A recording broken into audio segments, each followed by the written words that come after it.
Welcome students. आज हम देखेंगे एंडोप्लाज्मिक रेटिकुलम और एंडोमेम्ब्रेन सिस्टम। मींस जो ऑर्गेनेलीज हैं which are surrounded by the membranes, they are known as membranous organelles, and some organelles which are interconnected with each other.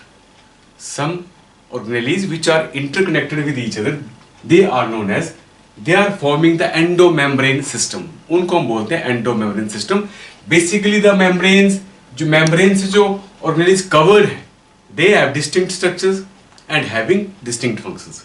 अलग structure है उनके और अलग ही उनके फंक्शंस भी हैं. बट यहां पे जो हम बात कर रहे हैं एंडोमेम्ब्रेन सिस्टम की, तो जो साइटोप्लाज्म है, जैसे ये मान लेते हैं कि ये साइटोप्लाज्म सेल है, ठीक है, ये सेल है, इसका ये सारा साइटोप्लाज्म है, और कुछ ऑर्गेनेली जो है वो they are interconnected. Some organelles are interconnected with themselves. They are forming the endomembrane system. Endomembrane system. And what are those organelles? ER, endoplasmic reticulum, which are directly connected with the envelope of the nucleus. Nuclear जो membrane है उसके साथ directly connected है. And Golgi complex या Golgi apparatus, vacuoles as well lysosomes,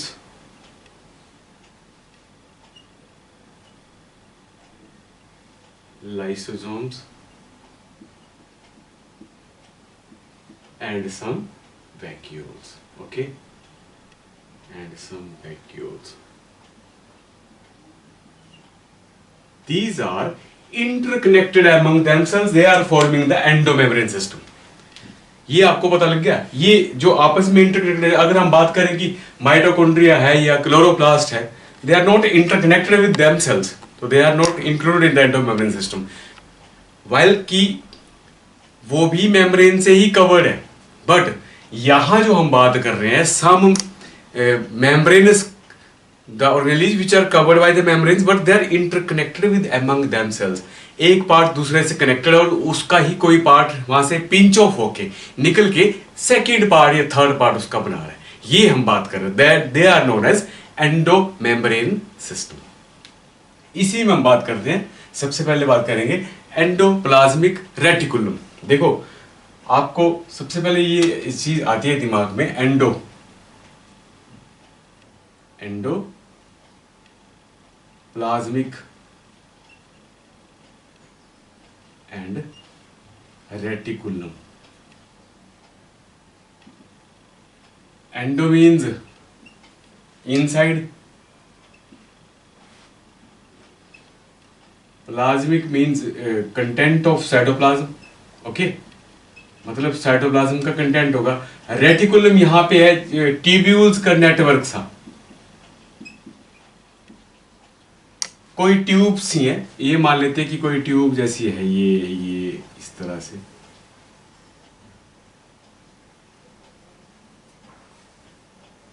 and they are forming their network.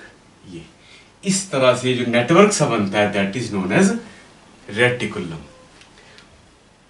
Cytoplasm को कुछ tube like structure जो हैं वो एनक्लोज कर लेती हैं structures, and they will become, cytoplasm is getting inside these tubes and they are forming the network like structures and form the endoplasmic reticulum.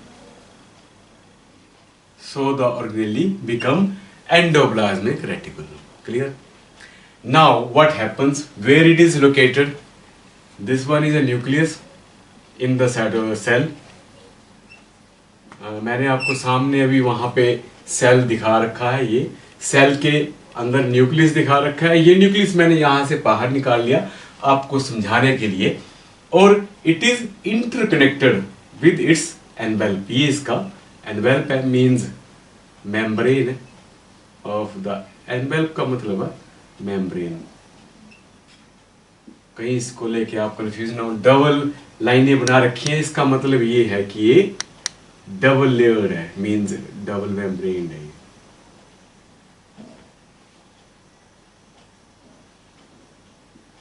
ये double membrane structure है, nuclear membrane. ये इसका DNA chromatin material, and one side it is located here some nucleolus. अब हम बात करते हैं, ये देखिए, these are parallel sac like structures, sac की तरह स्ट्रक्चर्स है। They are like one above other, one above, एक दूसरे के ऊपर ऐसे लाई कर रहे हैं। और देखो ये लिंक सा बन रहा है, ये देखिए ये लिंक सा बन रहा है, ये ऐसे अंदर को, ये ऐसे, ये देखिए इस तरह से लिंक बन रहा है, इसी तरह से आगे से भी ये लिंक बन रहा है। तो ये जो है ये क्या है, ये जो पैरेलल सैक लाइक स्ट्रक्चर्स है, इनको हम सिस्टर्नी बोल देते हैं, cisternae of the endoplasmic reticulum. And here are two parts, one is inside and one second part is outside the cytoplasm। तो इसको हम बोल देते हैं internal luminal, internal luminal cytoplasm and second is external luminal, external luminal cytoplasm। एक part बोलता अंदर और एक बाहर है। तो ये जो कंपार्टमेंट जैसे दिख रहे हैं हमें, ये जो बाहर का एरिया ये वाला है, ये this is known as external luminal, means lumen. ये जो सेंटर वाला पार्ट है ये क्या है, ल्यूमिन। क्लियर, ये भी। तो साइटोप्लाज्म जो वो अंदर है, तो वो बन गया ल्यूमन, मींस इंटरनलाइज कर दिया साइटोप्लाज्म को, कंपार्टमेंट में बदल दिया इन्होंने क्या किया, इस तरह के स्ट्रक्चर बनाए, they make it like a compartment, ऐसे कंपार्टमेंट की तरह स्ट्रक्चर बना दिए। कुछ साइटोप्लाज्म जो वो अंदर है और कुछ साइटोप्लाज्मिक कंटेंट जो है इसके बाहर है, ये वाला एरिया, ये एरिया, ये एरिया, ये एरिया, ये area, that is external luminal cytoplasm. Clear, ये दो पार्ट हो गए। अब इसके बाद हमें ये देखने में क्या लग रहा है, ये जो सिस्टर्नीस है, फैट से स्ट्रक्चर्स है, which are lying parallel to each other, एक दूसरे के ऊपर पाइल्स की तरह ऐसे स्टेक्ड है, मतलब अटैच्ड है, ऐसे लगता है जैसे ढेर सा लगा हुआ है ऐसे पैरेलल में। और हमें यहाँ पे कुछ रेड स्ट्रक्चर से ये जो डॉट्स हैं वो दिख रहे हैं।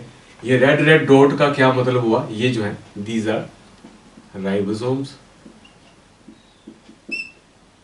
these are ribosomes, they are lying on the outer surface of the ER। तो इसके बिहाफ पर जो ER है, हमने इसको कितने पार्ट में बांट दिया, दो पार्ट में बांट दिया। on the basis of the attachment of the ribosomes, they are categorized into two part, rough endoplasmic reticulum and second is smooth endoplasmic reticulum। एक रफ है एक स्मूथ है, means the endoplasmic reticulum which have the ribosomes on their surfaces. अगर हम बात कर रहे हैं यहाँ पे, ये जो मैं आपको दिखा रहा हूं, तो इसका कुछ ना कुछ तो फंक्शन रहेगा।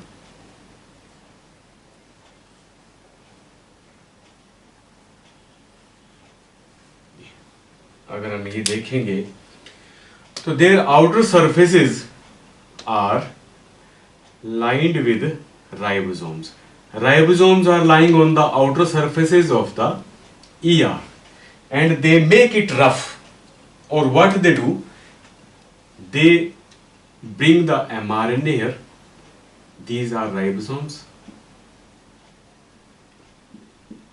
these are ribosomes, they bring what, they bring the mRNA and though both the units getting attached here।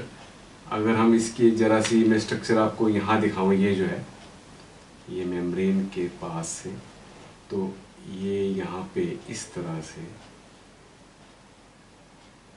ये इस तरह से ये अटैच्ड है ये मेम्ब्रेन पे, और mRNA ये आ गया इसके सेंटर में।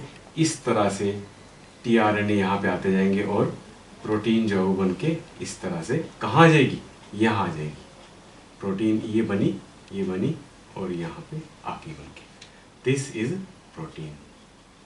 तो हम यहाँ पे ये बोलेंगे the rough endoplasmic reticulum help to synthesise the protein. Protein को सिंथेसाइज करने में हेल्प करते हैं।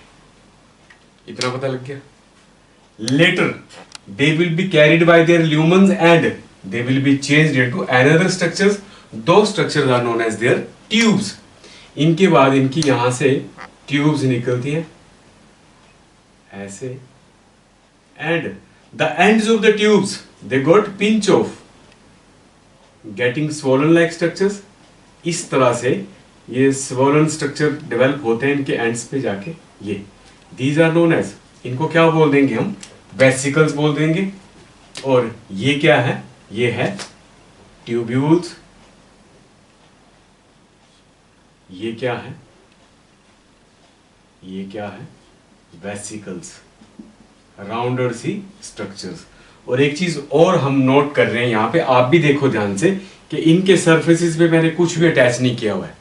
इनके सरफेस पे कुछ भी अटैच नहीं किया हुआ। ये जो ट्यूब्स हैं बेसिकली क्यों बनती है, ये इंटरकनेक्टेड है। हम जो एंडोमेम्ब्रेन सिस्टम की बात कर रहे थे, तो ये इंटरकनेक्टेड है। जो भी मटेरियल यहाँ पे सिंथेसाइज होगा, जैसे प्रोटीन ही सिंथेसाइज होगी, तो वो यहाँ इनके थ्रू आके इनमें आके पैक हो जाएंगे।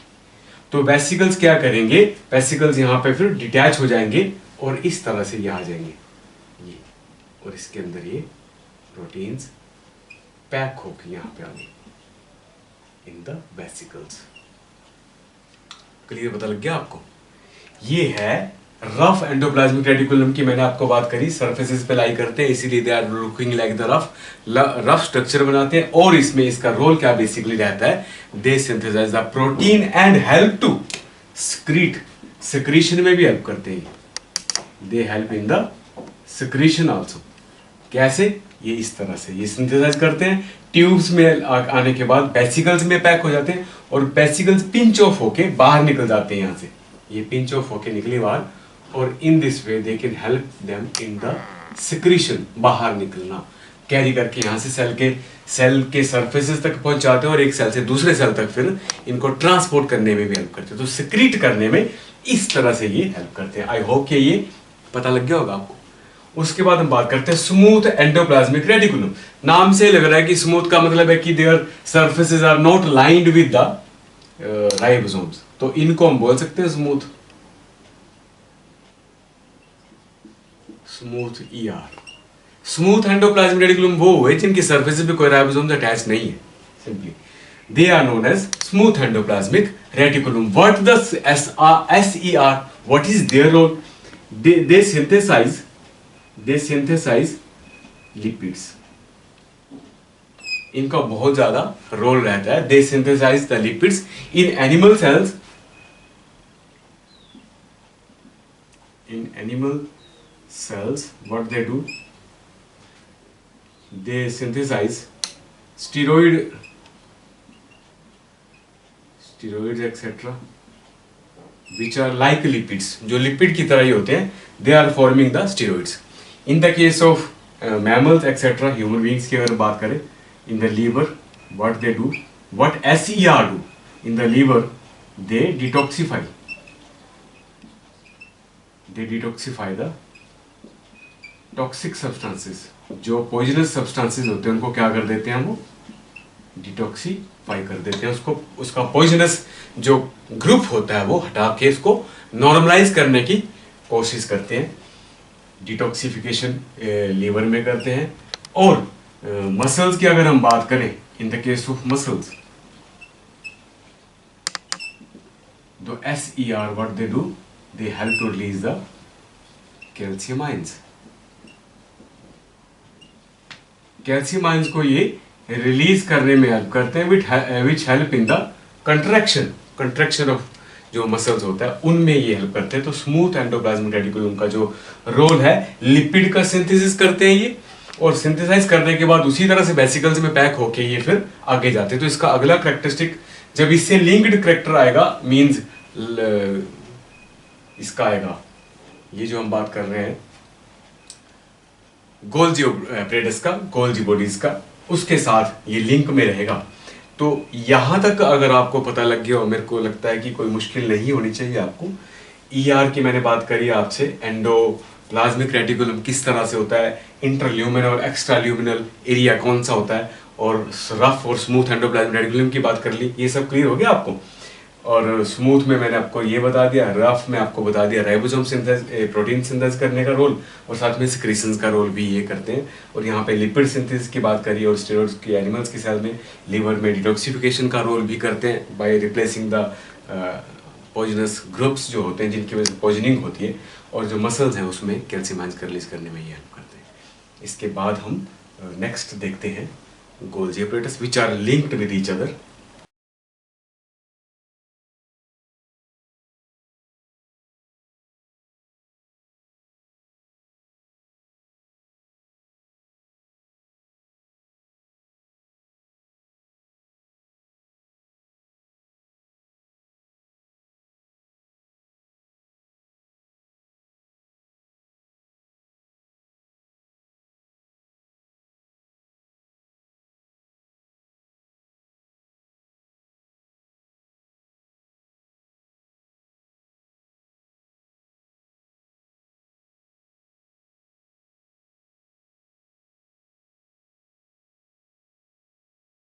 नेक्स्ट हम देखेंगे Golgi apparatus.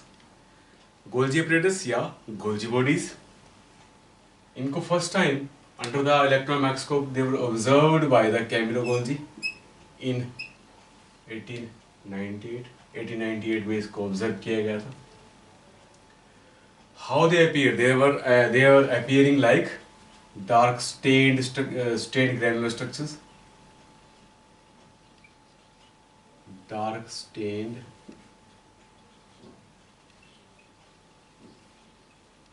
granular structures. They were appear like parallel stakes like structures. Parallel बोलता ऐसे sag like structures हैं. They are appear like parallel sag like structures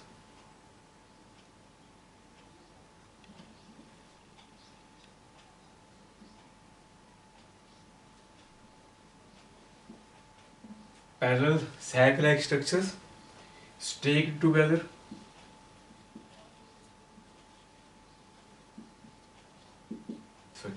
concentrically lie towards the nucleus. Nucleus के surrounding में ही ये lie करती है. They are concentrically arranged near the nucleus, मतलब न्यूक्लियस के चारों साइड पे ही लाई करते हैं, concentrically lie near to the nucleus.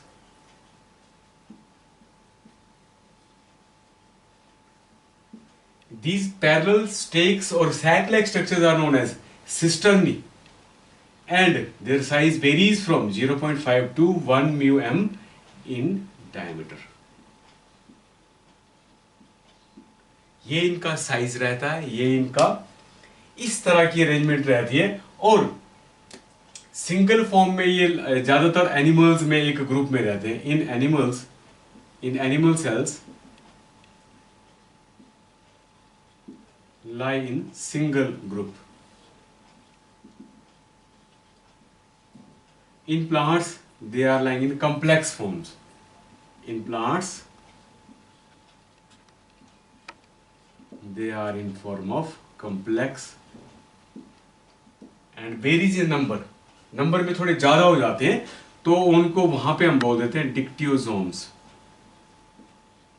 जब ये गोल्जी एपरेटस का नंबर जो है वो थोड़ा ज्यादा हो जाता है, कॉम्प्लेक्स हो जाते हैं, ये काफी ज्यादा नंबर में हो जाते हैं, तब इसके लिए हम एक टर्म यूज करते हैं डिक्टियोसोम्स. एनिमल सेल्स में मोस्टली इनका नंबर कम रहता है, एक सिंगल ग्रुप में ही रहता है. अब ये जो सिस्टर्नी है, सिस्टर्नी इस तरह से ये पैरेलल से स्ट्रक्चर बनाती है। सिस्टर्नी के बाद ये कुछ ट्यूब्स भी बनाती है और कुछ वेसिकल्स लाइक स्ट्रक्चर्स भी बनाती है।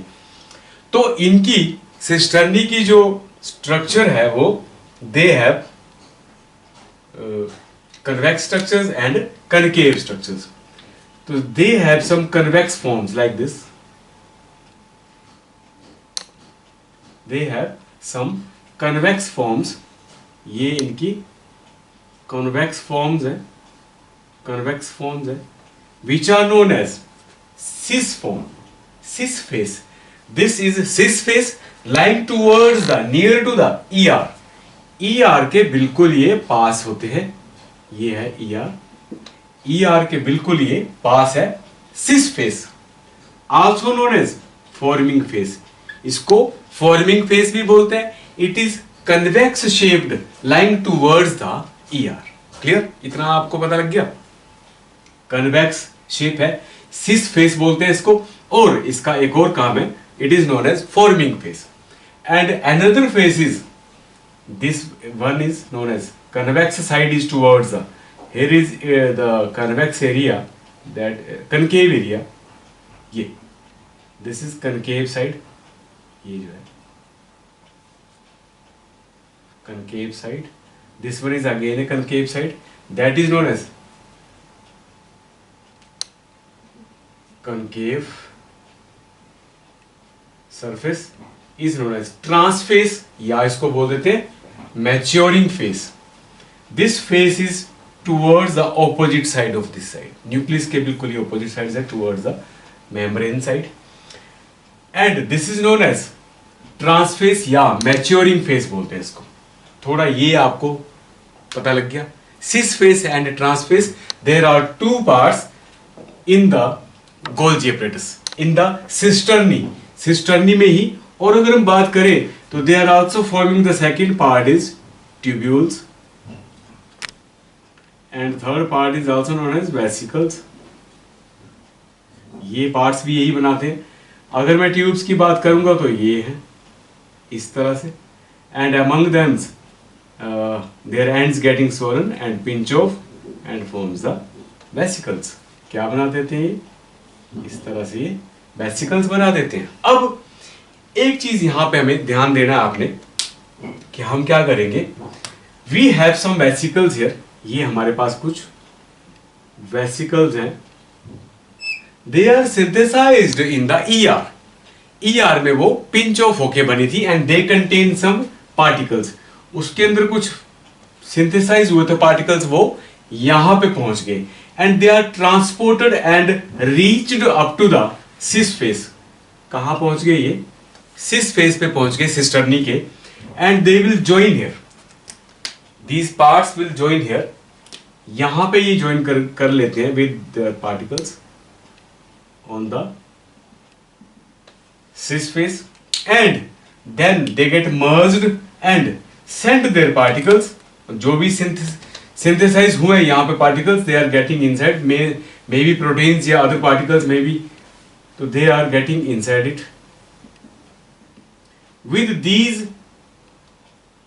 cisternae, they are moving through these particles, and then again they are coming towards the which phase? Transphase. ये कहाँ जाते हैं? ये जो पार्टिकल वहां पे सिंथेसाइज हुए थे वो किस एरिया की तरफ आ गए? ये था forming phase. They were formed. The vesicles coming from the ER से वो आई, and they got attached on the cis face, which is known as forming face or convex surface of the cisternae.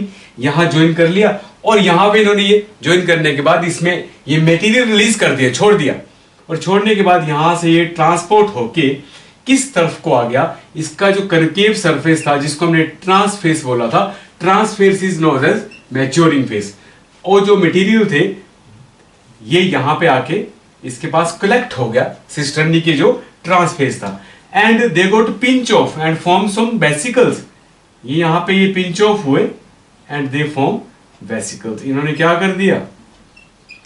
They form vesicles, they contain these synthesised particles, वो जो synthesized particles थे उनके अंदर ये आ गए, It means they are filled with these particles. Now they have to move from this surface to another surface. जहां भी इनको जाना है, they are moved as a what they can be named as. यहीं से क्या बन जाते हैं? यही vesicles will change into lysosomes. Some vesicles form from these faces, change into lysosomes. Some vesicles are also changed into vacuoles. और कुछ vacuoles में चेंज हो जाते हैं. ये जो पार्टिकल्स हमारे पास ये जो वेसिकल्स हमारे पास आ गए आफ्टर द ट्रांसफेस में आने के बाद मटेरियल जो है वो इसके पास पहुंचा और पिंच ऑफ होके यहां से अलग हो गए. यहां से ये ऐसे ये बना ऐसे और ये यहां से अलग हो गया. इसको बोलते हैं पिंच ऑफ होना. और ये बन के इसके अंदर जो मटेरियल था which was synthesised here and that is transported where they are needed. They are transported now where they are needed. These are vesicles containing particles which are synthesized here. And these जो ये Golgi apparatus है, they are basically what they do the specifically glycoprotein synthesis करते हैं and glycolipids also. They synthesize these parts specifically glycolipids and glycoproteins.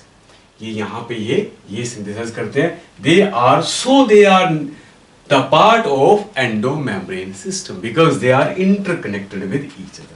I hope कि आपको ये clear पता लग गया होगा. सिस्टर्नी के बारे में आपको बताया कि ये पैरेलल सैक लाइक स्ट्रक्चर्स है, एक दूसरे के साथ स्टेक्ड रहते हैं, अटैच्ड रहते हैं, सिंगल ग्रुप में होते हैं. एनिमल सेल्स में और नंबर ऑफ ग्रुप्स वो बिखरे हुए रहते हैं कॉम्प्लेक्स फॉर्म में. तो वो प्लांट सेल्स में डिक्टियोसोम्स बोलते हैं.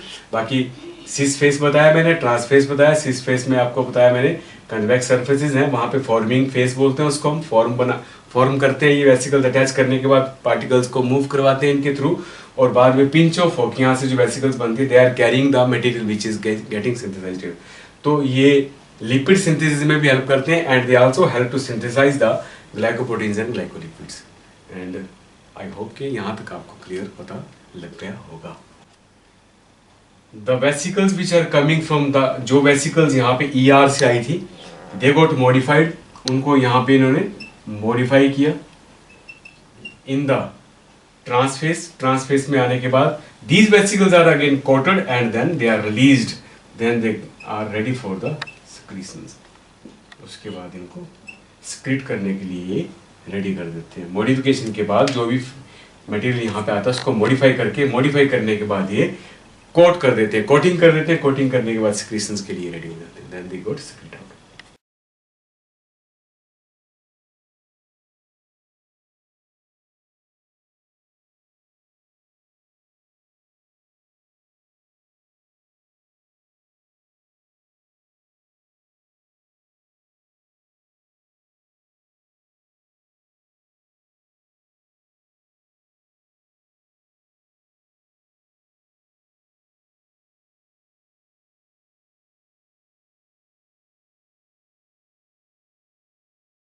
Lysosomes.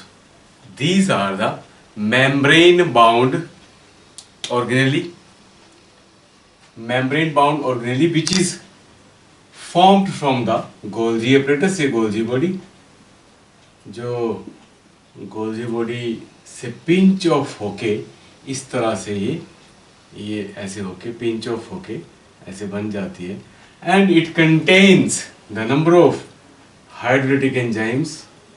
It contains a number of hydrolytic enzymes.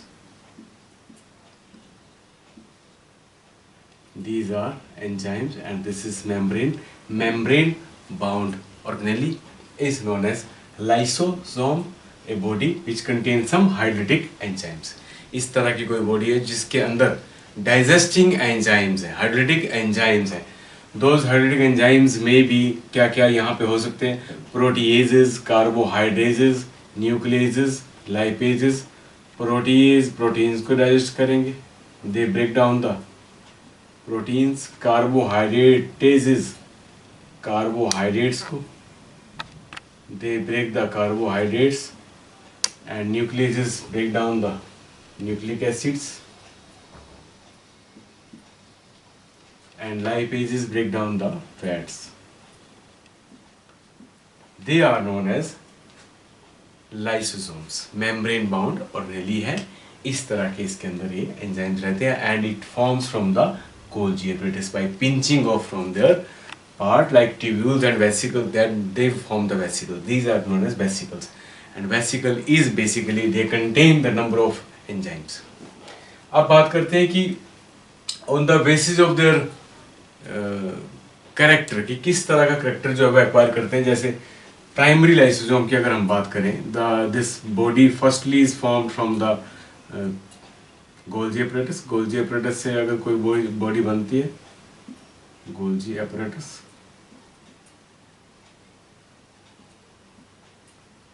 Bye pinching off from the Golgi apparatus,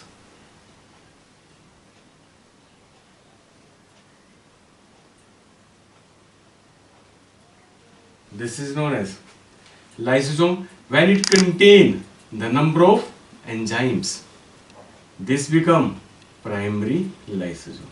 This become primary lysosome. Clear? When this lysosome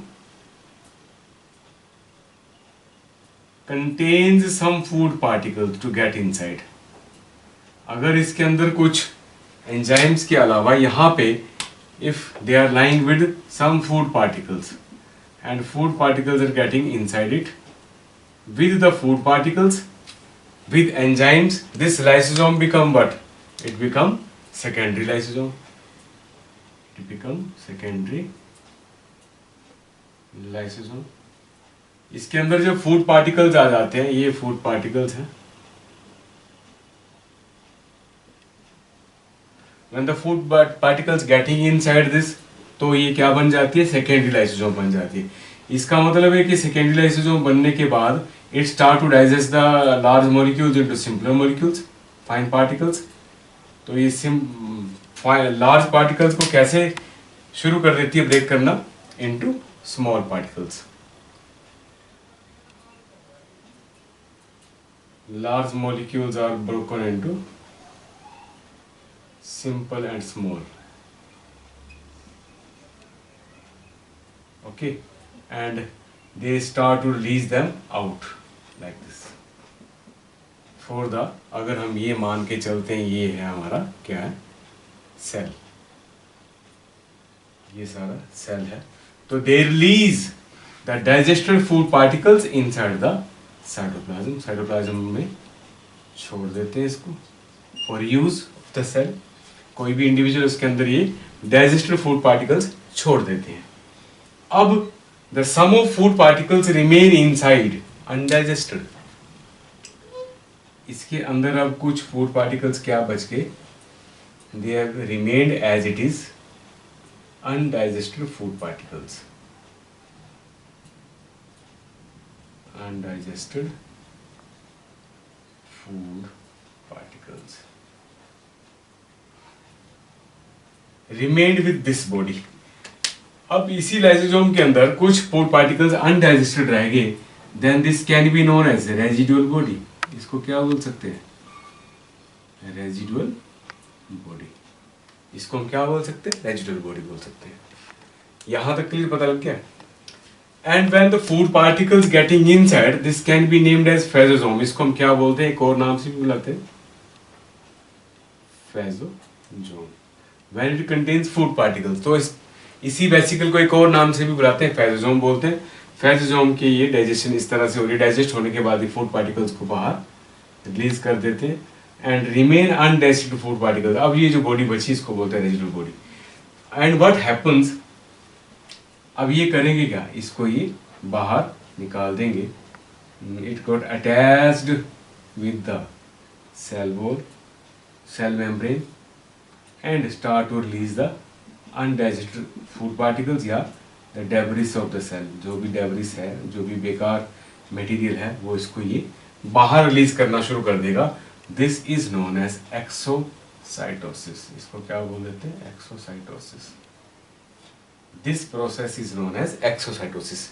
this body remained with undigested food particles. It moved towards the cell membrane and release by digesting these membranes. They release the undigested material out. That is basically known as the debris of the cell. वो सब बेकार के मतलब substances है, they are released out. इसको बोलते हैं exocytosis. Cytoplasm से कुछ सब्सटेंस बाहर निकाल देना। और यहाँ पे कुछ कई बार क्या होता है कि the own cells which are own elements, they are remained within the body, they become own elements of the cytoplasm, yeah, the debris of the cytoplasm or own elements of the cytoplasm,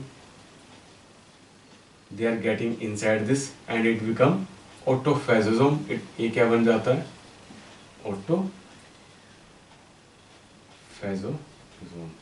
means this body become autophagosome means own particles, own element of the cell। ऐसे कुछ element है वो यहाँ पे हैं और इनको ये फिर बाद में रिमूव कर देते हैं। This is known as autophagy. इसको क्या बोल देते हैं? Autophagy. The removal of waste material and some own cells elements जो भी हैं इसके अंदर है, and broken down and released out through the exocytosis. This process is known as autophagy and this vacuole become autophagosome and process is known as autophagy. This is a brief description of primary, secondary as well as residual body या autophagy या autophagosome. This is all about the lysosomes. Next we will discuss about the vacuoles. ये मुझे उम्मीद है कि आपको पता लग गया होगा, सिंपल है, ये कुछ भी नहीं है, सिंगल बाउंड मेम्ब्रेन है। और next we will discuss about vacuoles.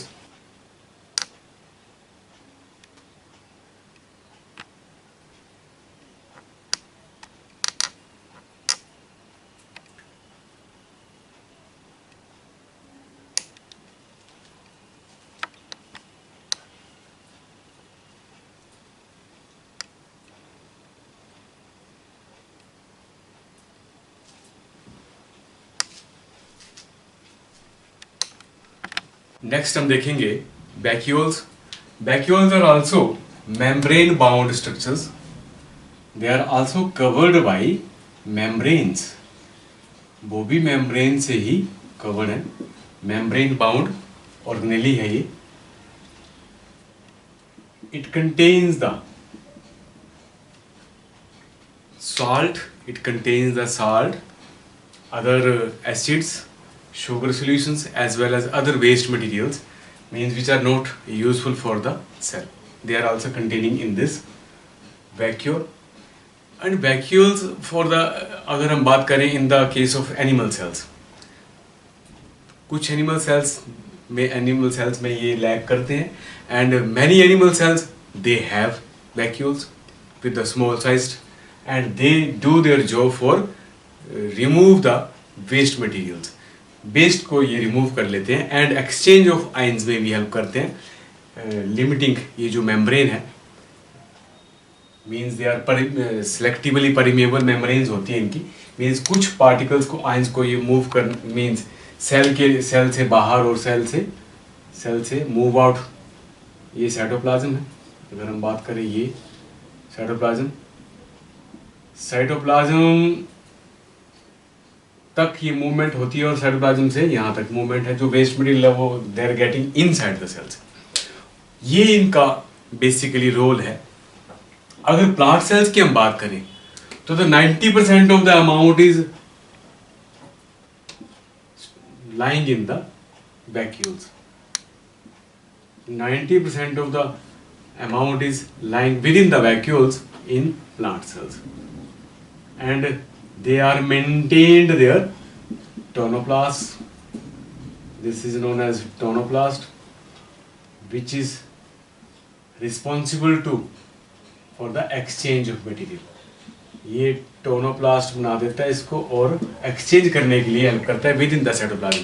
Cytoplasm के साथ ही एक्सचेंज करता है और लार्ज साइज्ड वैक्यूल्स होते हैं प्लांट सेल्स में। और अगर एनिमल सेल्स की हम बात करें या तो बहुत कम होते हैं या होते हैं तो नंबर बहुत स्मॉल साइज होते हैं, नंबर ज़्यादा हो सकते हैं, बट कुछ सेल्स में वो नहीं भी होते हैं।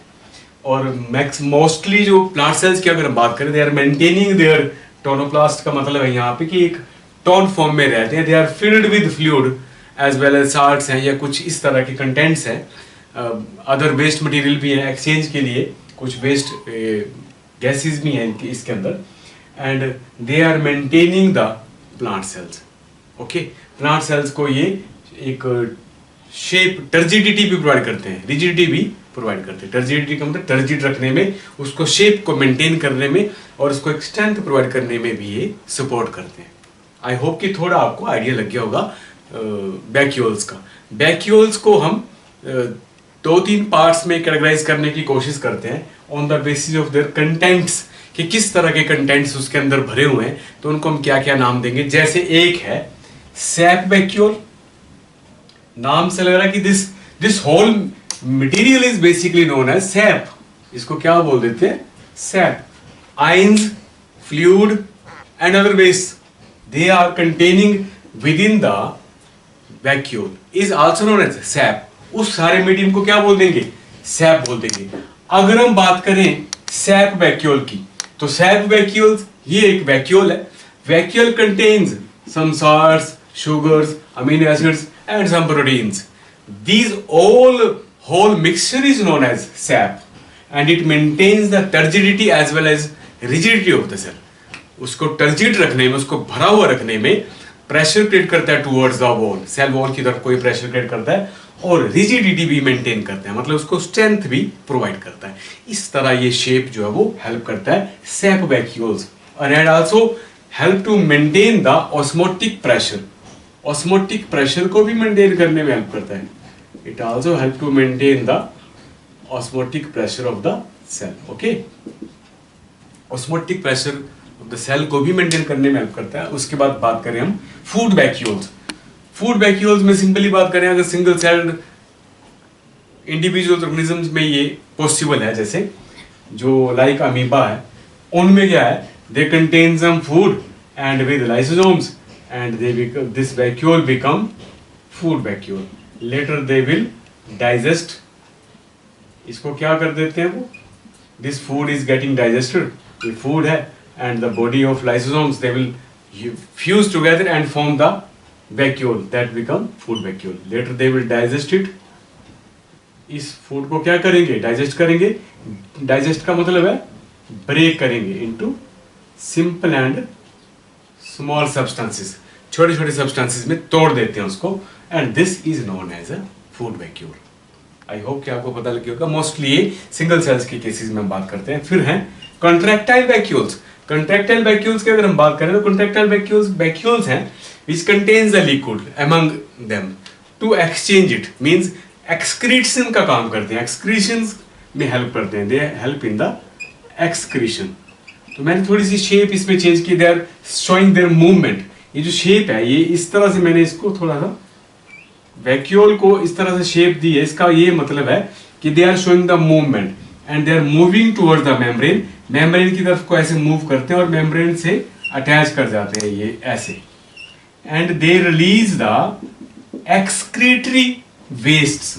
जो यहाँ पे जो वेस्ट होते हैं, जो एक्सक्रीट करने होते हैं, वो वेस्ट को ये बाहर छोड़ देता है, मेम्ब्रेन को रप्चर करता है और यहाँ से ये बाहर आ जाते हैं। ये क्लियर, एक्सक्रीशन, इसको हम एक्सक्रीशन बोल देते हैं, और ये प्रोसेस एक्सोसाइटोसिस का होता है। और this is known as to make the balance of, osmotic balance भी बन रहा है, साथ में आयनिक बैलेंस भी बन रहा है, ये आयोनिक बैलेंस भी हो रहा है ये, और ऑस्मोटिक बैलेंस भी हो रहा है। मतलब इसका साल्ट और वाटर का बैलेंस मेंटेन कर रहे हैं, साल्ट और वाटर का ऑस्मोटिक बैलेंस भी मेंटेन कर रहे हैं। This is known as osmoregulation. इसको क्या बोल देते हैं, ऑस्मोरेगुलेशन। तो रोल कौन प्ले कर रहा है, कॉन्ट्रैक्टाइल वैक्यूल। कॉन्ट्रैक्टाइल वैक्यूल्स ये रोल प्ले करते हैं मोस्टली। जैसे अगर हम बात करें अमीबा, इसमें सिंगल सेल एनिमल्स में यूग्लिना है या पैरामेशी में, उनमें भी ये इस तरह से रोल प्ले करते हैं ऑस्मोरेगुलेशन में, टू रिलीज देयर एक्सक्रीशंस। यहाँ हमने लिखा है कि लिक्विड जो है वो they are coming inside and as a waste जो है वो दैट गॉट स्वेल अप के बाद वो ब्रस्ट करता है। ब्रस्ट करने का मतलब है वो अटैच करता है मेम्ब्रेन से और बाहर निकाल देता है बाहर। ये है इसका काम। In such a way they are maintaining the regulation osmotic balance and excretions, ये जो आयनिक बैलेंस है इसको मेंटेन करने में हेल्प करते हैं। तो this is known as osmoregulation. In this way, the contractile vacuoles play their role as well as food vacuole and sap vacuoles. I hope कि आपको ये पता लग गया होगा what are vacuoles and vacuoles के रोल क्या है। ये भी membrane bound organelle होती है। Clear?